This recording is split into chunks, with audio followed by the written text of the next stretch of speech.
on FM 1960 West. Nights. Find out what's happening in showbiz today, 10:30 Eastern on CNN. The following is CNN's coverage of a live event.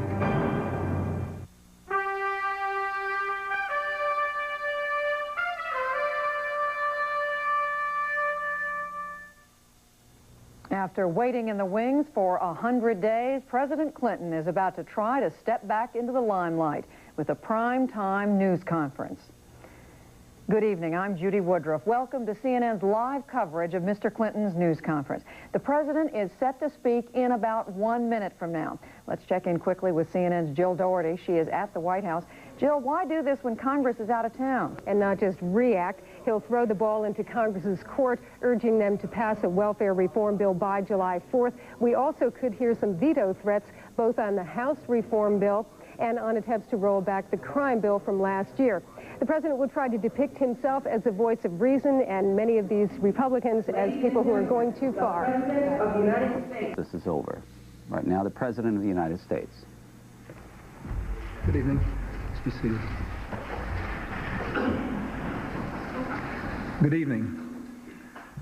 Ladies and gentlemen, before we begin the press conference, I want to express on behalf of Hillary and myself our profoundest condolences to the families and to the loved ones of the 8 Americans who were killed in the crash of the Air Force plane in Alabama last night. Tonight I want to talk about welfare reform. But before I do, I'd like to take just a minute to put welfare reform into the context of what is going on now in the United States Congress. Before the Easter break, the House of Representatives produced a flurry of ideas and proposals. Some of them were good. Some need work. Some should be rejected. My job is to work with people of good faith in both parties, in both houses, to do what is best for America.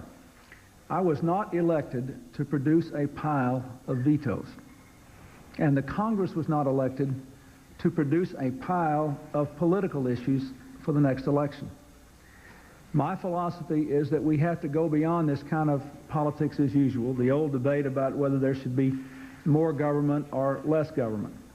I think we need a better and different government that helps people who are helping themselves, one that offers opportunity but demands responsibility.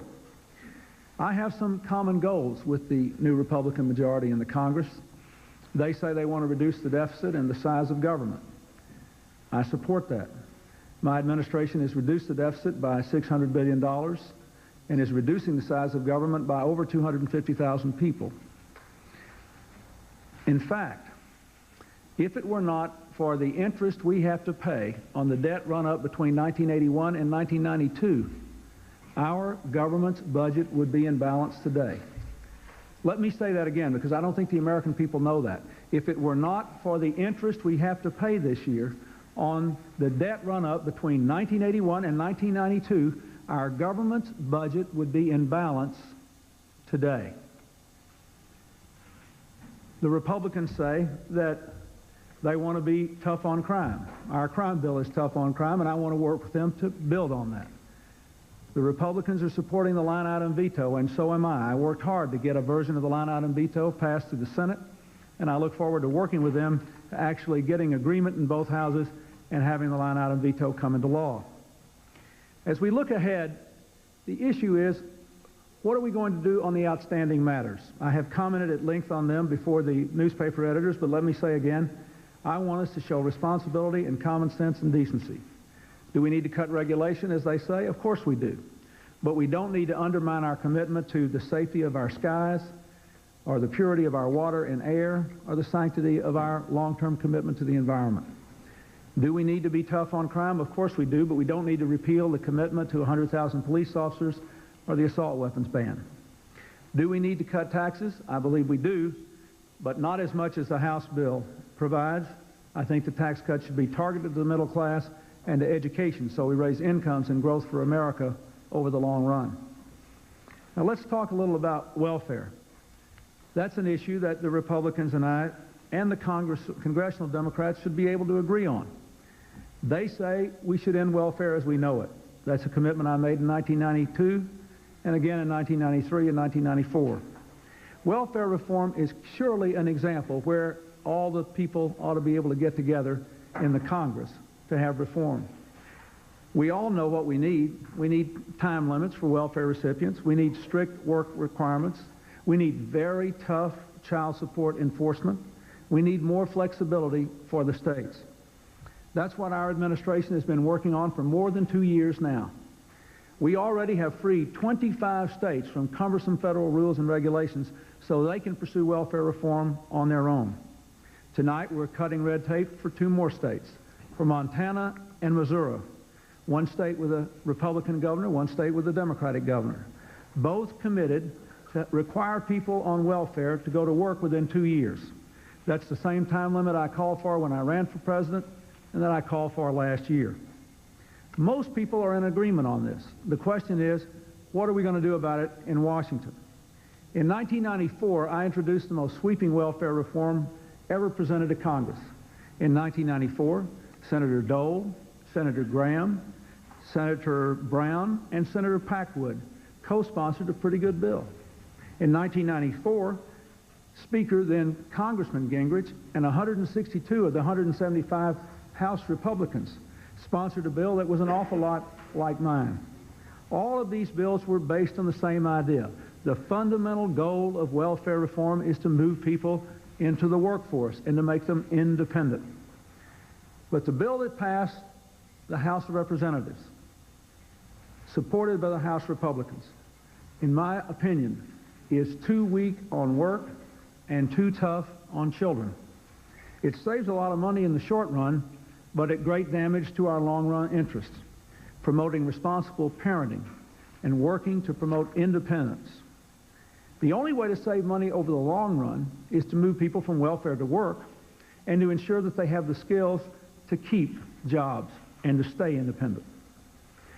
And it's wrong to cut children off just because their mothers are minor. After all, a child is a child, a baby is a baby. Whether they're white or black or brown, whether they're born in or out of wedlock, every child deserves a chance to make a good life. Surely we should not punish children for the mistakes of their parents. Instead, we ought to give them a chance to become independent, full participating citizens, not part of the welfare population. Let me say again, this does not have to be a partisan issue. I know that there are some here in Washington, for example, who want to fold this whole welfare reform issue into the broader budget debate. If you put it into the budget process, as those of you who live here know, it can be buried in a pile of other issues, and then there will be no need for a bipartisan consensus on welfare reform. But welfare reform is too important for that kind of Washington game. It should be open, it should be bipartisan, and we should get on with it right away. I want to challenge Congress to pass a bipartisan welfare reform bill and put it on my desk by July the 4th so that we can celebrate Independence Day by giving Americans on welfare the chance, the opportunity, the responsibility to move to independence. Ellen? President, Senator Dole has threatened to block Dr. Foster's nomination as Surgeon General from reaching a vote or going to the Senate floor. I have a two-part question. Are you going to the mat to fight for it or going to withdraw it? And do you think that abortion, which is still lawful in this country, will be a litmus test in presidential politics? Yes, I'm going to the mat for the nomination. Whether abortion is a litmus test in presidential politics is up to the voters. Dr. Foster is a good man with a good record. As a family doctor, as someone who's helped thousands of mothers to give birth to their children, and as an academic, and as someone who supported policies that are pro-family and pro-child. He is qualified, he should be confirmed, he should not be caught up in any kind of politics, presidential or otherwise. Terry? Mr. President, two countries with which the United States has important relationships, Russia and China, want to sell nuclear technology to Iran over your objections. Can you explain why Russia, in particular, would want to give this technology to a neighboring country that intelligence agencies say is determined to acquire nuclear weapons? And do you think that when you go to Moscow that you'll be able to persuade Mr. Yeltsin to cancel the sale? Well, as you know, I cannot explain why Russia would do it, since I don't believe that it's in their interest to do it. I don't think it's right, and I don't think it's in their interest. If you ask them, I think they would say that they had a prior contractual obligation to do it, and they believe that the level of nuclear technology in the power plants is so low that it won't lead to the development of a nuclear weapon. I believe that's what they would say. I think that's what the Chinese would say. But I disagree with them, and we're continuing to work with them. The United States and our people have benefited greatly from this new engagement we've had with Russia, and for our attempts to promote the non-proliferation agenda. There are nuclear weapons, large numbers of them now being destroyed in Russia. Weapons from Russia and the states of the former Soviet Union that had them before. And we are destroying weapons. For the first time, there are no Russian nuclear missiles pointed at the United States. So we are moving ahead in our non-proliferation agenda. I do not believe it's in their interest to do this. I understand what they say, but I disagree with them, and I hope I'll be able to prevail. I intend to continue to be quite aggressive on it. Yes, Rita. Mr. President, you've been quoted as saying that you believe that Robert McNamara's new book, in which he essentially says that the U.S. had no underlying basis for the war in Vietnam, vindicates your own opposition to the war. I wonder if we could hear you talk about that, and also if in this time of reflection you feel vindicated about your handling of your own draft status. On the second matter, I've said all I have to say about it. On the first, I believed our policy was incorrect. I think the book supports that conclusion. But I do not believe that the book should be used as yet another opportunity to divide the United States over that. We should learn from what happened, resolve not to repeat our mistakes, honor the service of Americans, and go forward together. That's what we should be doing. Yes? The Japanese are threatening to pull out of auto talks unless U.S. negotiators stop threatening sanctions. Are you willing to do that? Are we at risk of a trade war? Well, we should not be at risk of a trade war. But I would remind you that we have been very patient as a country for a very long time in this area. And our major trade deficit in the world, except for our oil imports, has been with Japan, and of course now with China and other countries in Asia combined. But Japan is a country that is a wealthy country, almost as wealthy as we are when you compare purchasing power parity, where consumer prices within the country of Japan are much, much higher than they are in the United States, and could be maintained at that high level only by a sophisticated system of direct and indirect protectionism, which is most manifest in this area. We have strong differences. We have worked hard to resolve our trade differences with Japan. We have made some significant progress in other areas, and I'm going to let Ambassador Cantor continue to pursue this one in the way that we have agreed upon. I think that he is proceeding in good faith. Yes, sir. Mr. President, when a politician starts talking about the irrelevancy or inadequacy of terms such as liberal and conservative, and even adds, as you did in Dallas, Democrat and Republican, usually they're in trouble or see a bad patch coming down the road. Is that the case with you, or why did you bring the issue up again? First of all, that's what I said when I ran for president. That's what I said when I was head of the Democratic Leadership Council. That's what I said when I was the governor of my state, that we were going into a new era when a lot of the old divisions and old labels didn't mean the same thing. We have to redefine them. And I have sought to redefine them from the beginning of my campaign for president, and indeed before.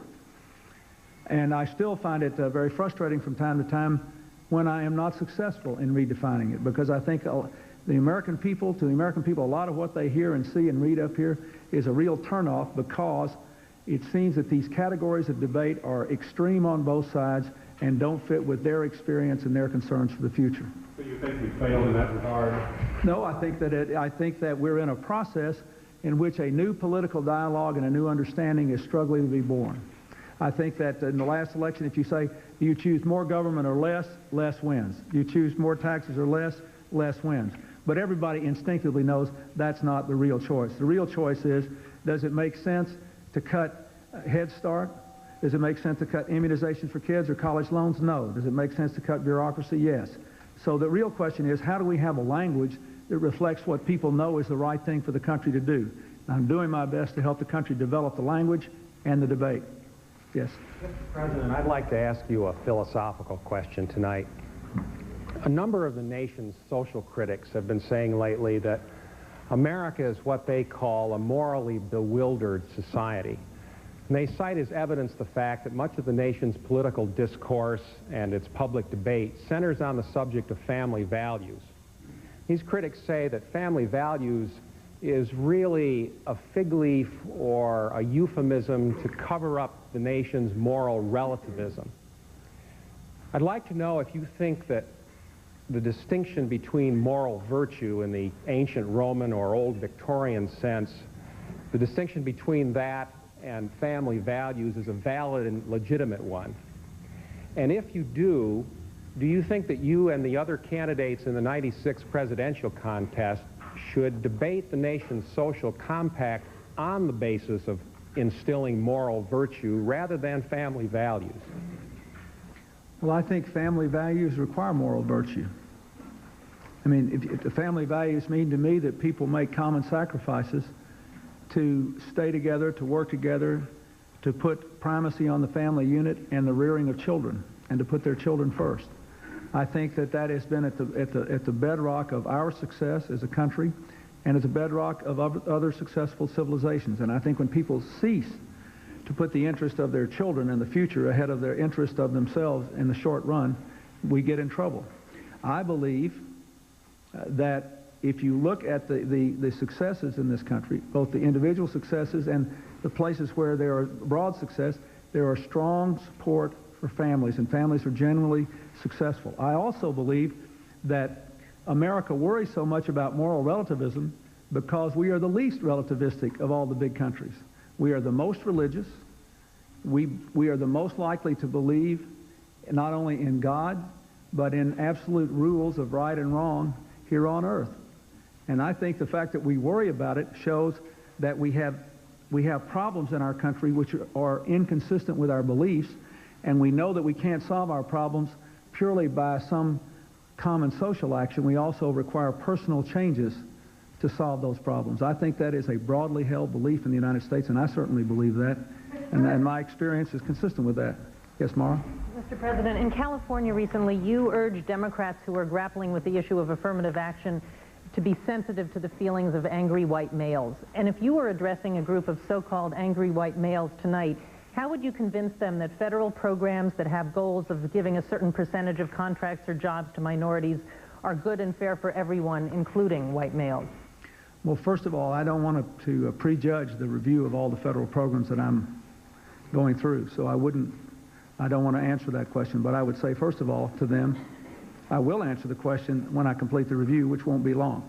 But I don't want to do that. I would say, though, the earnings of male workers, including white male workers, have been declining when measured against inflation for years now.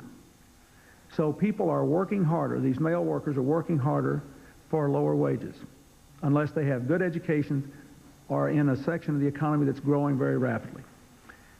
I would say to them, your problem is the problem of what's happening to wages and rising inequality in the United States.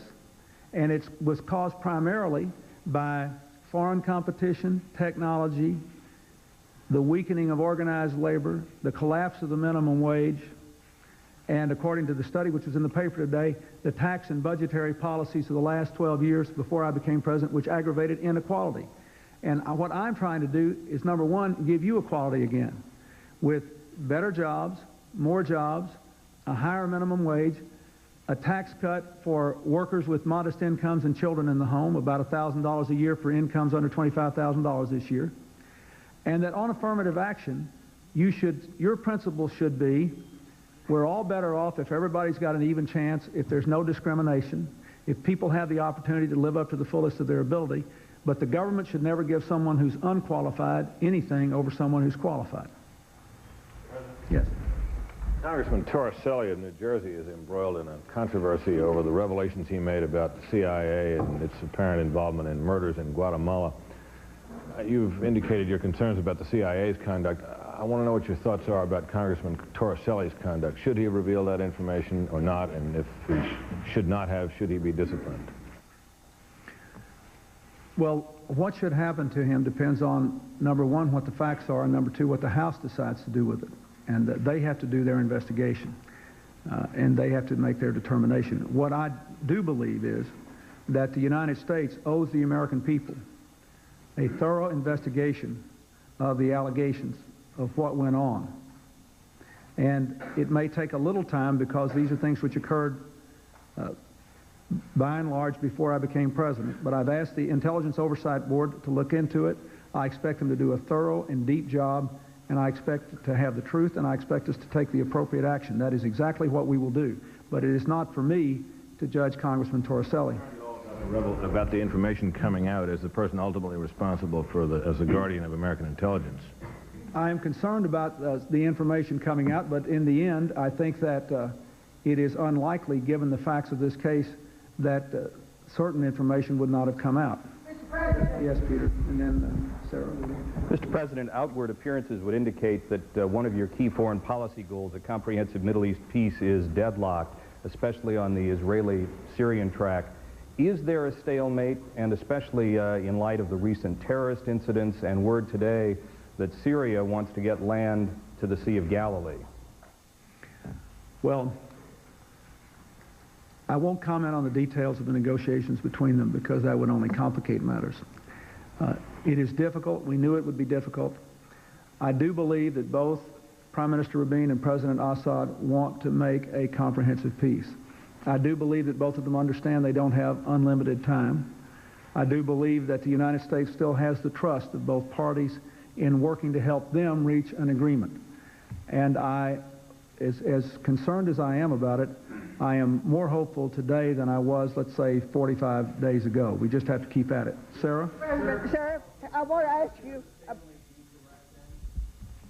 I think that the correct perception is that we're not on the edge of a breakthrough. But that does not mean that there is no ongoing work on this, and that does not mean that the parties have basically hardened their hearts and minds and decided that there will not be a resolution of this in the fairly near term. Sheriff, there's something funny going on out at the CIA. I wonder just how many times you have looked into it and had a really good, honest briefing on it. But today we have found out that they are taking their classified documents and sending them by mail to retired or former CIA people. Now this gets them out of the records, out of the storehouse out there, and gets them into a private home where nobody could ever find them if they conducted a congressional investigation of CIA reports. Some of these are classified and some are not, but they have the names on them of the officers who worked on them, and they have mailed them back to the officers who worked on them. Why they're doing this, I don't know, but it sounds like they're trying to keep us from getting a chance at the records. Let me make two comments quickly on that. First of all, I have made it clear to the Intelligence Oversight Board that I want a thorough investigation of all these matters, and clear to the CIA leadership there, including the acting director, that I want the records, the relevant records, secured and accounted for. Secondly, I think this reinforces the need for the United States Senate to hold quick confirmation hearings and have a prompt vote on John Deutsch to be the new director. Let's get him out there so we can get on with the business of doing what we need to do. Yes. Sir, I know you've said that you'd like to put politics aside for a certain period, but last week you formally opened your campaign office for re-election in town here, and I was wondering if you might take a minute to fill in the blank and say, I believe I should be re-elected president in 1996 because, and take it from there. I believe I should be re-elected because I have done what I said I would do, because we have got good results, because the policies that I now advocate, most importantly, will address the outstanding problems of the country. If you look at this problem of inequality, if you look at the economic problems, what is the response? The response is to invest more in education, to raise the minimum wage, to expand trade in high-wage products in the United States to generate more jobs. If you look at the problems of the social fabric that you asked about, What is the answer? The answer is to tell people the truth about things they have to do to make things better, to assume more responsibility, to do the right things, but to have policies from welfare reform to supporting children, to doing things to make adoptions easier and more preferable to other alternatives, which we're working on now, that build up families and build up communities. We are moving the country in the right direction. We are doing what we said we would do. We are getting results. This country is in a stronger position today than it was 2 years ago. Yes? President, the idea of a flat tax is more and more popular with a lot of people. In your mind, what would be wrong with a flat tax? And more fundamentally, for lack of a more elegant term, what's wrong with blowing up the present tax structure as it is? Well, I'll tell you what, after I just went over my tax returns last week, that has more appeal than it did a week ago. And I think a lot of Americans feel that way. On the flat tax, what we have to do is to put a pencil to a piece of paper and see how it works. All the studies I have seen say that all the proposals out there now will raise taxes for people with incomes under $200,000 and lower taxes for people with incomes over $200,000, like my wife and myself, which would be unfair, and that if they don't do that, they explode the deficit. So the question is, we can't explode the deficit and we can't be unfair. Can we simplify the tax system without being unfair or increasing the deficit? And if we can do it, then I am open to it, but the studies are not promising on the proposals that are out there now. Yes? President, both you and your Treasury Secretary have said repeatedly that a strong dollar is in America's interest. But some people don't believe you because they don't see you taking any specific steps to try to make that happen. Can you tell the American people why this would be in America's interest, particularly since a weak dollar encourages export sales and since the inflation it might cause seems nowhere on the horizon? And if you do want a strong dollar, what can you do or what are you willing to do to achieve it? In the present climate, the ability of governments to affect the strength of their currency, or in the case of Japan, as you see, would like a weaker yen, the ability of governments that have strong currencies to get a weaker one, in the short run may be limited, as we have seen in countless examples over the last several years. So what you have to do is work over the long run. The United States does want a strong dollar. We believe in the importance of fundamentals in our economy. We believe in getting the deficit down, getting jobs up, and pursuing a responsible course. I have done that for 2 years. I will continue to do that. Can you tell us, sir, to follow up, though, what a strong dollar would do for the economy? Well, the point is that a weak dollar eventually, over a long period of time, will weaken the economy, either by bringing inflation into it or by upsetting the whole complex international fabric of business relationships that are carried on in dollars. So we do have an interest over the long run in a strong currency, but we have to look at it, but for government actions need to be directed toward long-term fundamentals, sound economic policies, sound growth policies, sound investment policies. Yes, Judy? President Clinton, Republicans have dominated political debate in this country since they took over Congress in January. And even tonight, 2 of the major television networks declined to broadcast this event live. Do you worry about making sure that your voice is heard in the coming months? No. I would remind you, I had at least one press conference during the previous 2 years when I had it at night, but only one of the networks covered it, as I remember. But the important thing is for me to do these press conferences on a regular basis, and every 3 or 4 months to do it at night so that anyone who wants to cover it can. The Constitution gives me relevance. The power of our ideas gives me relevance. The record we have built up over the last 2 years and the things we're trying to do to implement it give it relevance. The president is relevant here, especially an activist president. And the fact that I am willing to work with the Republicans. The question is, are they willing to work with me? I have shown good faith. That's how we got 2 of those bills in the contract that I supported in 1992 signed into law. That's how we got a strong showing among Senate Democrats for the line item veto. I have shown good faith. The question is, what happens now? Yes. Mr. President, as a follow-up to Helen's question about the Foster nomination, it is now at the whim not only of Majority Leader Dole, but 3 other presidential candidates who are in the Senate. And then when the going gets tough, There are some Democrats who may very well run for cover. I'm wondering if you can tell us if Dr. Foster knows himself the difficult period that lies ahead, if, as you say, you're going to the mat with this, and whether, and the possible or probable outcome. I think he knows that it will be difficult. I think that he has been warned repeatedly, not by me, but by reading it in the press or seeing it, that presidential politics seems to have found its way into his nomination.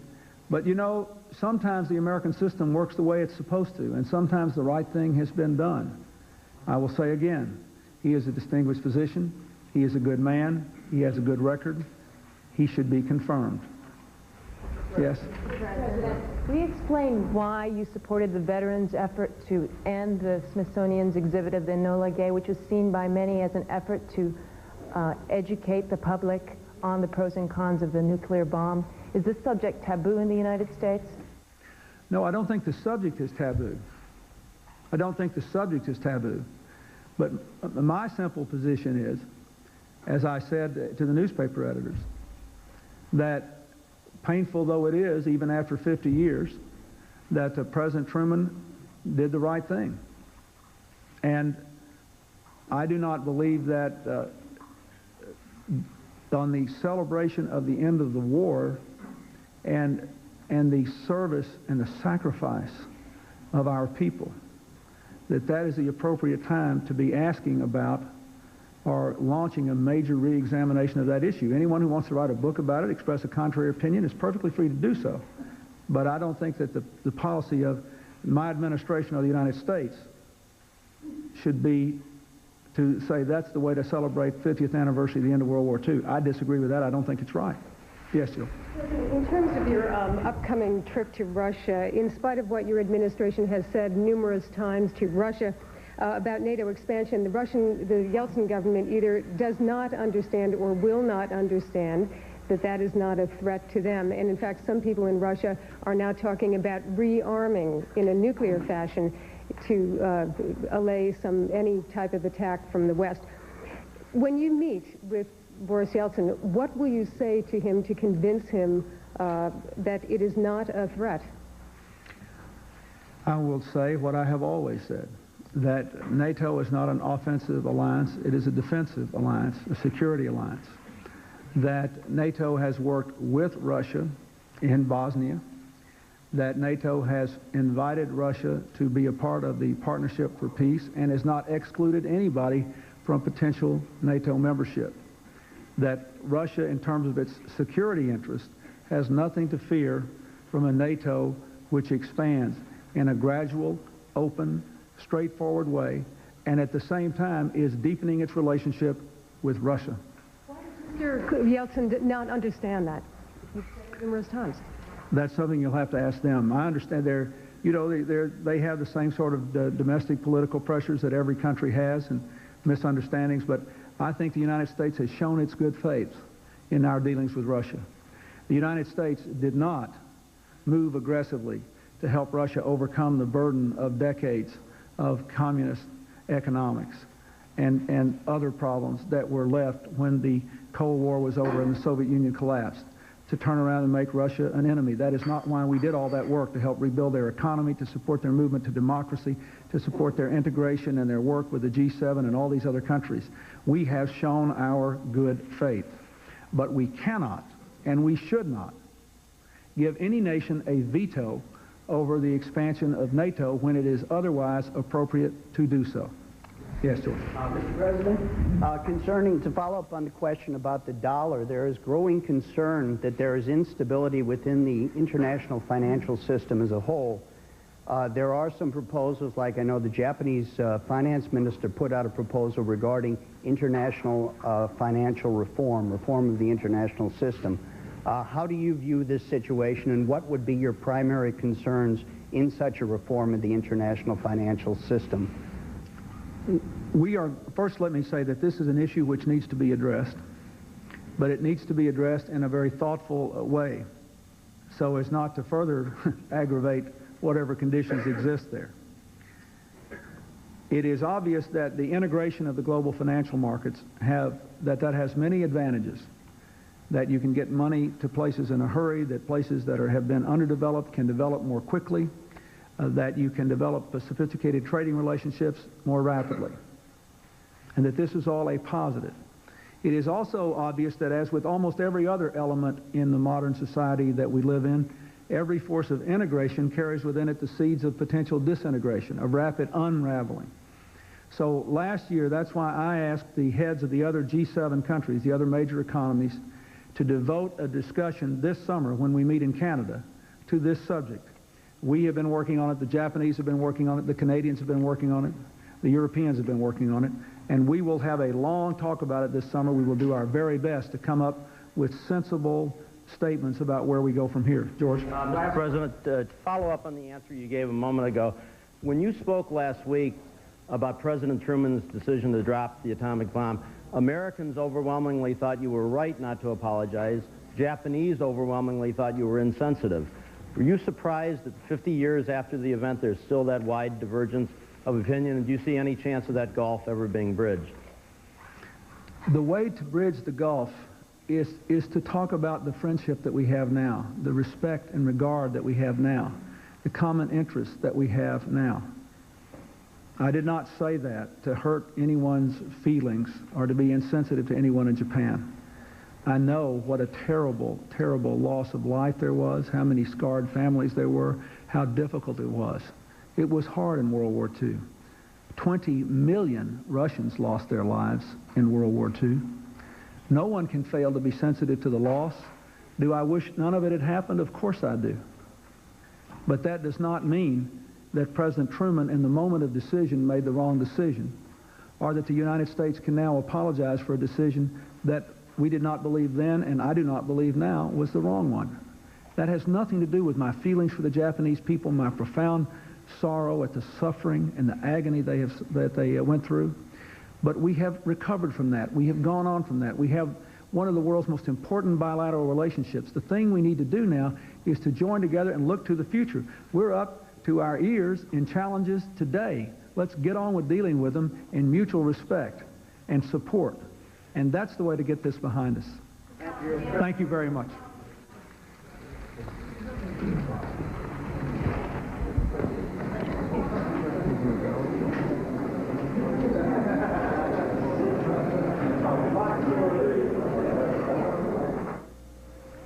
Our phone lines are open now, as you can see.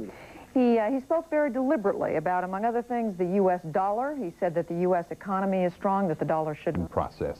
Mr. Clinton said the big question is he is willing to work with the Republicans.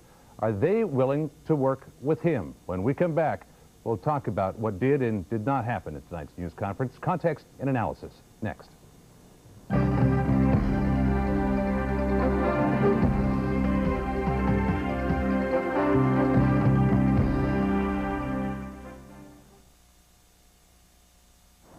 Business. Get out. I'm serious. You're amazing. You know when to sprint. You know when to lay back. Really? You don't know what that means? He always says he has no problem with the coloreds. I'm not my father. If I knew you was going to be passing down your family's crap to my kids, I would not be having another one with you. Yeah, well, DJ's got it easy. I'm supposed to kiss you tonight. This is a CBS News special report. President Clinton's news conference. Now, context and perspective. From New York, here again is John Roberts. Good evening again. We want to take a few minutes now to add a little bit of that context and perspective to the President's news conference. Joining us, two veteran political observers and CBS News consultants. In New York, Joe Klein, and in Washington, Fred Barnes of the New Republic. Joe Klein, if you would, your impressions of the President's performance in the text of what he was saying this evening. Well, the President's always pretty good in circumstances like this. He's in command. He feels comfortable. He almost even seems confident. He can answer questions about the strength of the yen and about moral relativism. But after all that, you got to say that this guy is still in a world of hurt. He's still on the defensive. There still is an overall theme, unless it's, I'm going to be a little bit less crazy than those guys up in the House of Representatives. And so this was a kind of diffuse defensive performance. A B, you know, an acceptable performance, but no great breakthrough for him. Mm-hmm.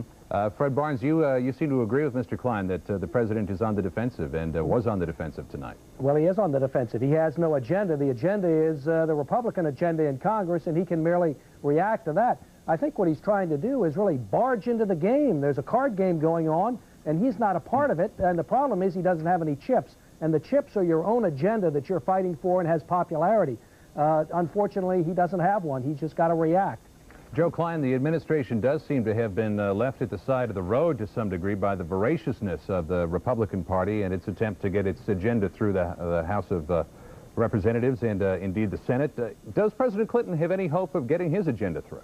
Well, you know, I think he'd argue that welfare reform was his agenda first, but he didn't press it all that hard. And if this is a card game, as Fred says, he has a low hand. What the president wants, the dirty little secret of the welfare reform program the president wants, is that it's going to cost a lot of money. It takes money to put people to work, as he said. The Republicans, on the other hand, want to cut people off and send them a message, and that might be more appealing given the mood of the country right now. I don't know how wise it was for the president to demand or set a deadline of July 4th for this plan. Fred Barnes, well, if he doesn't get that plan delivered by July 4th, what are his options? He has no options. He'll take it whenever it comes, and my guess is he'll sign it. The Republicans are certainly convinced he'll sign it. One of the problems with Clinton in welfare reform is a perfect example of his status on Capitol Hill. He had a bill, and nobody introduced it. His bill was not taken seriously at all. Republicans passed this bill, and it doesn't, the president says it's weak on work. It's weak on work because it doesn't provide government jobs for people now on welfare. That's what he means by weak on work. That's not popular any more than welfare is. Joe Klein, White House Press Secretary Mike McCurry said in Washington, like the cherry blossoms, Congress is out. With Congress out, can the president seize the moment to try to refocus attention on his administration? Well, that's what he was trying to do tonight, and I don't know how successfully he did it. In a way, tonight isn't even the most important thing he'll do this spring. I think that the dog that didn't bark tonight, in a way, is the affirmative action question. Where he comes out on that is going to have much more impact on the future of his presidency than the gauntlet that he threw tonight on welfare reform. He did say one very important thing about affirmative action. He said government should never give anything to someone who is unqualified over someone who is qualified. Given that, it's going to be very difficult for him to come out in support of minority set-aside contracting programs, the kind of affirmative action bonuses that go out. Joe Klein in New York, Fred Barnes in Washington, CBS News consultants. Thanks for joining us tonight.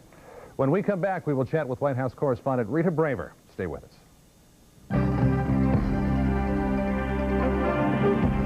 So was the line item veto, the cut in regulation, the reduction in the size of government. He's saying these aren't the Republican ideas, these are my ideas. The Republicans say, yes, but they didn't happen until we took over Congress. All right, and you may have a point there. All right, Bill Schneider, you stay with us. Jill Doherty, we're going to say thank you to you, and we know that you have to be excused to get ready to move out to the White House lawn for yet another report tonight. Thank you. The president had a few things to say tonight about crime, and when we come back in just a moment, we'll talk about that with Bill Schneider. We'll be right back.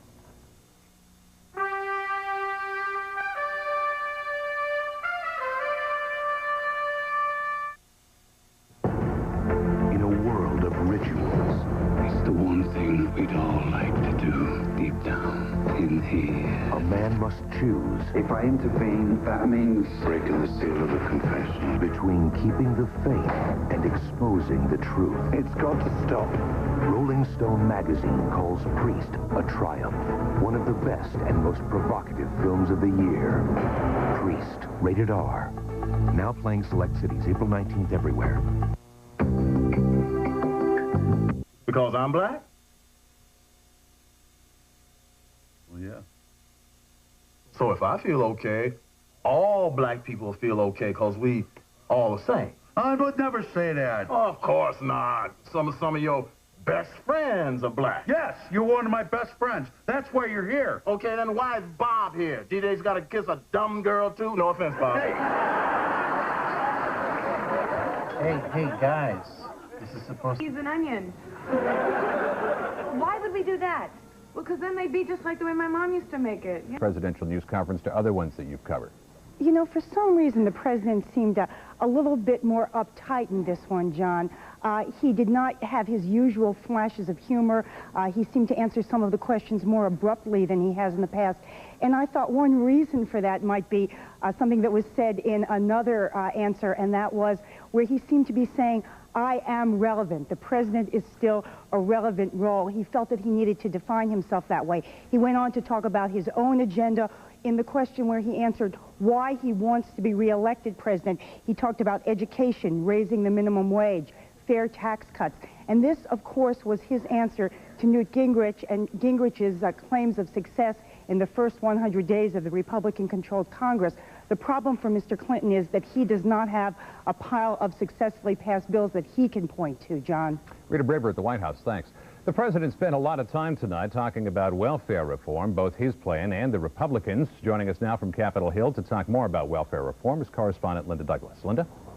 Well, some fancy political maneuvering clearly lies ahead for the Republican Congress on welfare, making sure that the legislation is passed without letting President Clinton claim credit for it all in an election year. Now, public support for welfare is simply universal in this country. According to the latest CBS News New York Times poll, 96% of those surveyed favored fundamental change in the American welfare system. Now, of course, the House Republicans, led by Newt Gingrich, have passed a welfare reform plan, likely to be modified in the Senate, but nevertheless, it is a blueprint for radical change. For example, women and children, poor women and children, no longer automatically entitled to welfare benefits.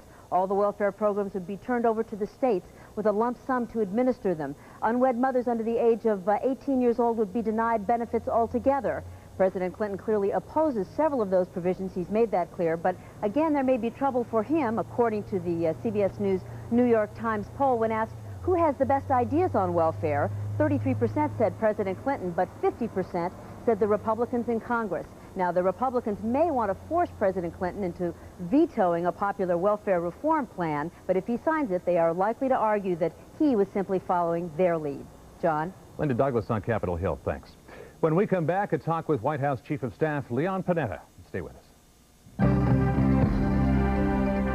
White House Chief of Staff Leon Panetta, himself a former congressman. Thank you for joining us this evening, Mr. Panetta. Appreciate it. Nice to be with you, John. What does it say about this administration when the president is forced to take time out of a primetime news conference to defend the relevancy of the presidency itself?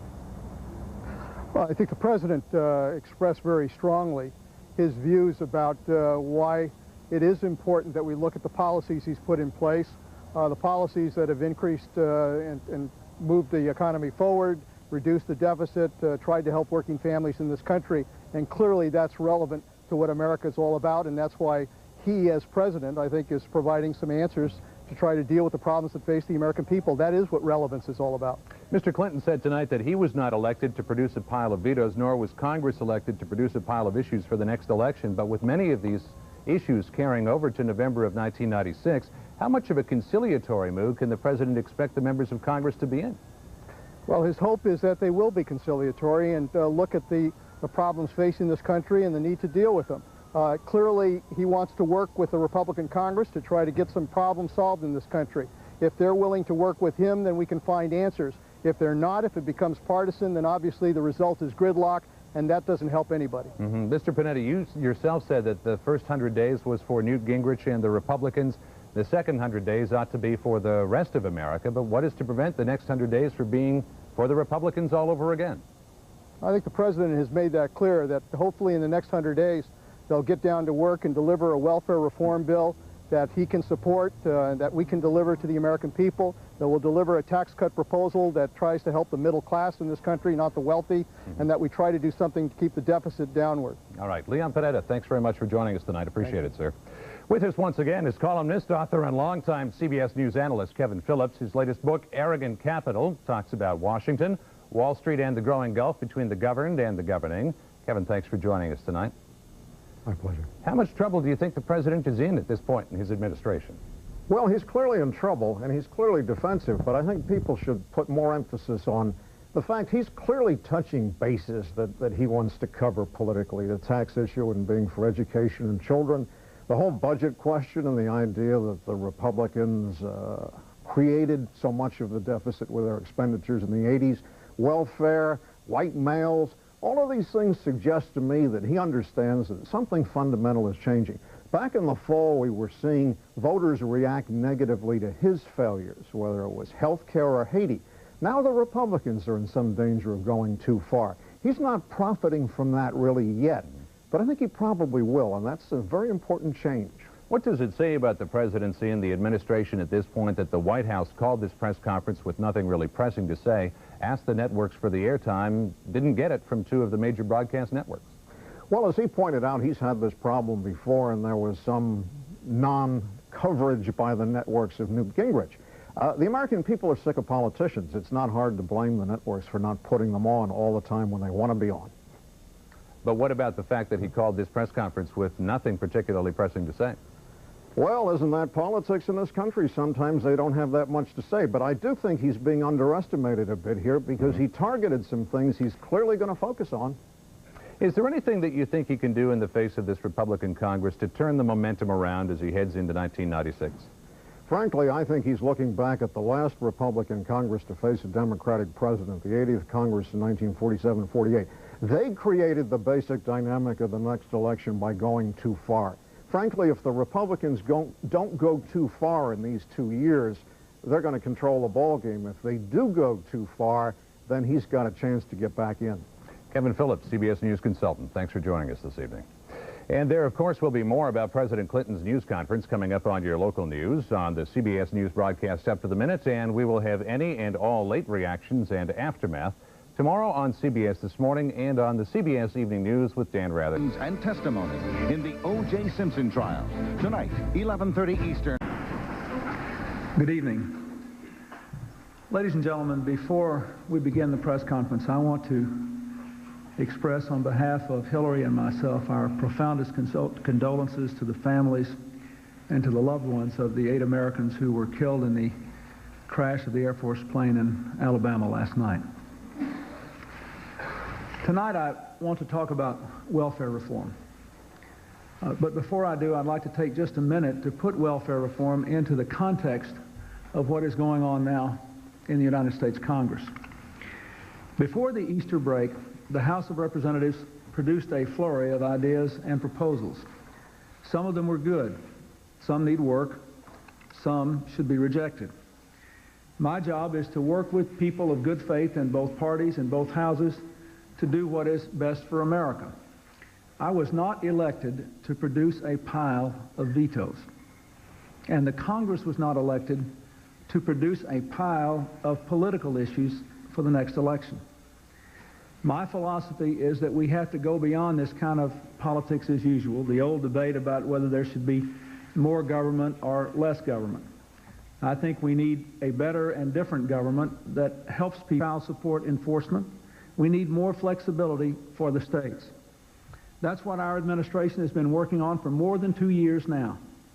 We already have freed 25 states from cumbersome federal rules and regulations so they can pursue welfare reform on their own. Tonight, we're cutting red tape for 2 more states, for Montana and Missouri. One state with a Republican governor, one state with a Democratic governor. Both committed to require people on welfare to go to work within 2 years. That's the same time limit I called for when I ran for president and that I called for last year. Most people are in agreement on this. The question is, what are we going to do about it in Washington? In 1994, I introduced the most sweeping welfare reform ever presented to Congress. In 1994, Senator Dole, Senator Graham, Senator Brown, and Senator Packwood co-sponsored a pretty good bill.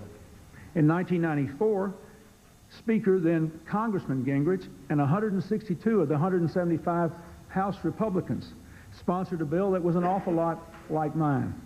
All of these bills were based on the same idea. The fundamental goal of welfare reform is to move people into the workforce and to make them independent. On FM 1960 West. Nights. Find out what's happening in showbiz today, 10:30 Eastern on CNN. The following is CNN's coverage of a live event.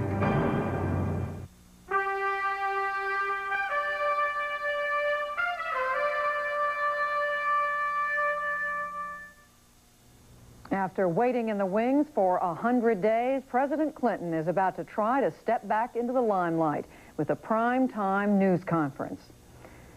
Good evening, I'm Judy Woodruff. Welcome to CNN's live coverage of Mr. Clinton's news conference. The president is set to speak in about 1 minute from now. Let's check in quickly with CNN's Jill Doherty. She is at the White House.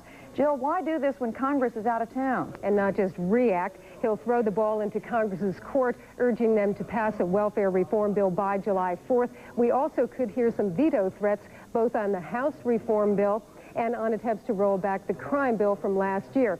The president will try to depict himself as a voice of reason and many of these Republicans as people who are going too far. This is over. Right now, the President of the United States. Good evening. Let's be seated. People who are helping themselves. One that offers opportunity but demands responsibility. I have some common goals with the new Republican majority in the Congress. They say they want to reduce the deficit and the size of government. I support that. My administration has reduced the deficit by $600 billion and is reducing the size of government by over 250,000 people. In fact, if it were not for the interest we have to pay on the debt run up between 1981 and 1992, our government's budget would be in balance today. Let me say that again, because I don't think the American people know that. If it were not for the interest we have to pay this year on the debt run-up between 1981 and 1992, our government's budget would be in balance today. The Republicans say that they want to be tough on crime. Our crime bill is tough on crime, and I want to work with them to build on that.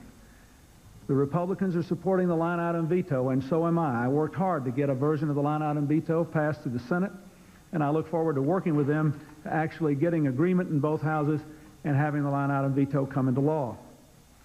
As we look ahead, the issue is, what are we going to do on the outstanding matters? I have commented at length on them before the newspaper editors, but let me say again, I want us to show responsibility and common sense and decency.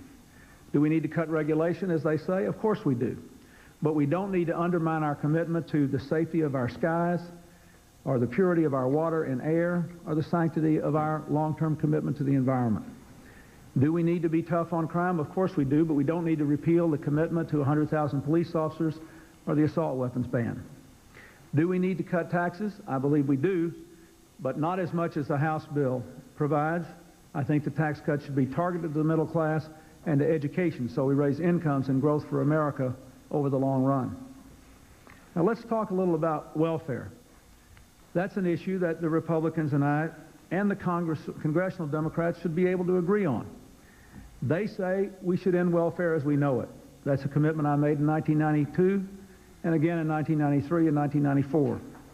Welfare reform is surely an example where all the people ought to be able to get together in the Congress to have reform. We all know what we need. We need time limits for welfare recipients. We need strict work requirements. We need very tough